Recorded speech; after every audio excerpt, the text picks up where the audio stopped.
I'm really excited for Jeff on this. Did you see the news that the original Star Wars returns to theaters in February of 2027 in its original 1977 theatrical release form here? Jeff? Oh, yeah. Dude, I am excited. A few months ago, I discovered the leaks about this. Over on some forum, somebody had been posting images of a Star Wars restoration, and they had these like super high quality images, and then all of a sudden video started to pop up, and then video of things that you wouldn't have access to as a fan started to pop up. And so I had been thinking about this for a while, and then we got the official confirmation. I don't like Disney Star Wars, but they didn't make this one, so I'm going to be there day one. Now, as somebody who's seen each Star Wars movie one time, from what I understand, there's some changes between the different versions of Star Wars. Like there was the original theatrical release, then they changed things when it got brought over to home video, and then there's some things that were in like the TV release of it. Is that correct? Yeah, there's a lot of different edits of Star Wars, and a lot of people say, I just want the original one that I grew up with. Even the videotape one's not the original one. So I won't go into detail, but there's like sound effects differences and different lines of dialogue and CGI. It keeps going up. It gets crazier. Arch, got any interest in A New Hope, Episode 4 being re-released? I don't like the entire idea of re-releases now. It just yet again is another example of how little good stuff we produce these days. It is a tragedy. Is this where theaters are going? Yep. Working on video about this. Are they just going to be a nostalgia play from here on out? And I'd be interested to hear your thoughts on that. I mean, what else are they going to do? Popcorn buckets. Have you seen those? Like the $50 buckets? That's all they're... the popcorn bucket is a big player on our show for sure. Yeah. Speaking of which, Mally will be on tomorrow. Wait for a new one we found. Oh yeah. Yeah. Oh great. You know, it's funny. We're gonna get into the Netflix WB stuff here in a minute, but Critical Drinker actually had a video about this, about the change of theaters and the theater experience and kind of what they're going to be. And you know, he talks about the overwhelming price and how, you know, this is an outdated piece of way to consume content.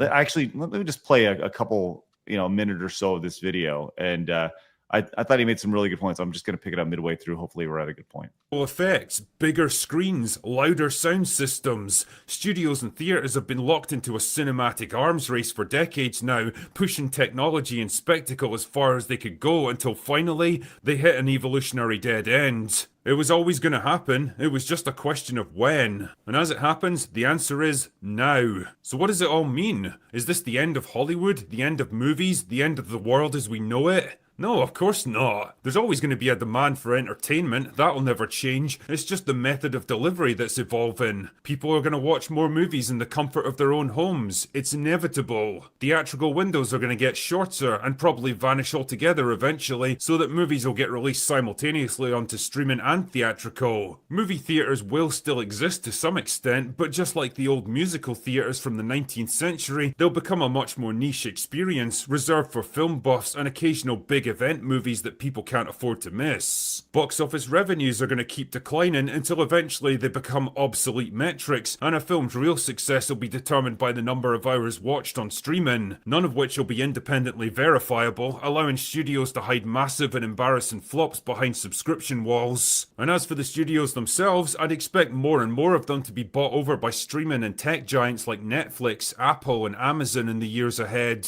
Businesses that make their real money elsewhere and can easily afford to pump billions of dollars into film and TV production, even if a lot of it never actually turns a profit. Do I like where all this is going? Not really, because despite all their flaws, I think there is still something kind of special about going into a movie theatre and just losing yourself in a film for a couple of hours. But pretending this stuff isn't happening or that it can be magically reversed is like telling yourself that internet cafes or public payphones or video rental stores are going to make a comeback someday. They won't, because the moment technology made these things irrelevant, the culture quickly adapted to live without them. Movies Movie theaters are dying out, and the Hollywood system that relied on them is dying along with them. Whether something better eventually comes to replace them is anyone's guess.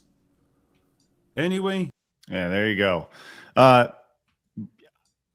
its core, I feel like that's what theaters are gonna turn into. It's just a novelty act of nostalgia, just like a drive-in theater today, where they're kind of few and far between, and they'll eventually be converted to entertainment complexes or something, and these companies will have to pivot even more than they already have. But I think what you're going to see is more of this, and the timing of Star Wars being released, obviously the 50th anniversary.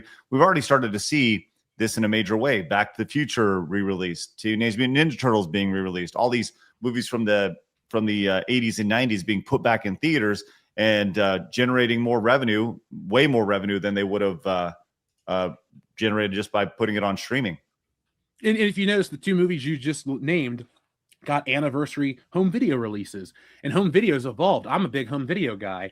I'm not proud to say it, but I dropped like 40 something bucks on a steelbook of a movie. Like, that's where it's going. Like, I'm going to put myself in this category, and people can agree if they're in this, but like a guy like me, I like movies. I will go see it in theaters. And if I like it, I'll buy it on disc.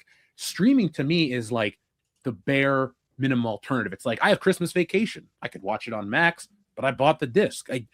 I want the best presentation across the board. Streaming is not the best presentation. And I think the difference between like a musical theater comparison and something else is the technology has evolved, but people have changed. And I also feel like the push away from movie theaters is a business decision that these tech companies do want. If we look at the Netflix change, if we look at other things that are happening, there are certain things in history that we evolve as people and we move away from it naturally. I do think movie theaters, some of the push for the way we consume movies is being pushed by the people who benefit from streaming and make money elsewhere. So it's more than just, this is the natural progression of where we were going to go.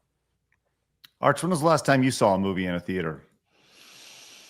Not that long ago, but it was a special movie because it was about the war in Norway, the Second World War. So it was a particular interest. Because, again, like movie theaters, their claim to being the optimal experience has been severely weakened by the constant growth in home entertainment technology. And I do indeed believe that they are probably an outdated medium at this point, which was sort of inevitable, especially also as we have downplayed the social aspect of them ever more and more as well. And I don't know if I'm necessarily sad about that. It's just one of those things that happens. I don't think I mind. I've never been like enormously on the side of like, oh, we must have movie theaters because of some inherent positive quality. Right. Well, you brought up the social aspect. I have seen more movies than I can even remember. But I'll tell you, the movies that stand out the most for me are movies that I've seen in a theater where everyone was on board with the experience. Like the first Avengers. We laughed, we cheered, we applauded. That was 13 years ago, and I can remember it like it was yesterday because it was that fun. It's like when you go to a theme park and you're like, oh man, the time I rode the Beast or whatever and it rained and blah, blah, blah. Like, it's just, to me, I do feel like I would be losing something if they went away because I got a 4K TV. I can get 4K Blu-rays. I have a sound bar with surround sound and all that stuff. But I went and saw Batman back in September. There was a double bill, that and Batman Returns. And it was nothing like seeing the end of the movie where Batman is looking up at the bat signal and the bell rings and the theater's vibrating. And it's just like you're surrounded by this movie. At home, you're at home. I like when you have to go out to experience a thing. It makes it feel more special. And like when they announced the Star Wars shit, I thought to myself, I'll probably go see it multiple times, probably that day, because it is my favorite movie and it is a thing. And it's a way to experience it in a way that you can't do it at home. And anybody that says watching on videotape is the same as seeing it in theater, it's just not. And I really do like the social aspect of it. It's so nice to, like, when I walk out of a movie theater, I will ask people, and I don't even know, hey, what'd you think of it? I went and saw, the Thunderbolts earlier this year, and I randomly started talking to this lady, like, what'd you think? Talked for like 10 minutes about it. You can't do that at home or Netflix. You can give it a thumbs up. You can maybe go to Reddit, but people act differently on the internet than they do in person.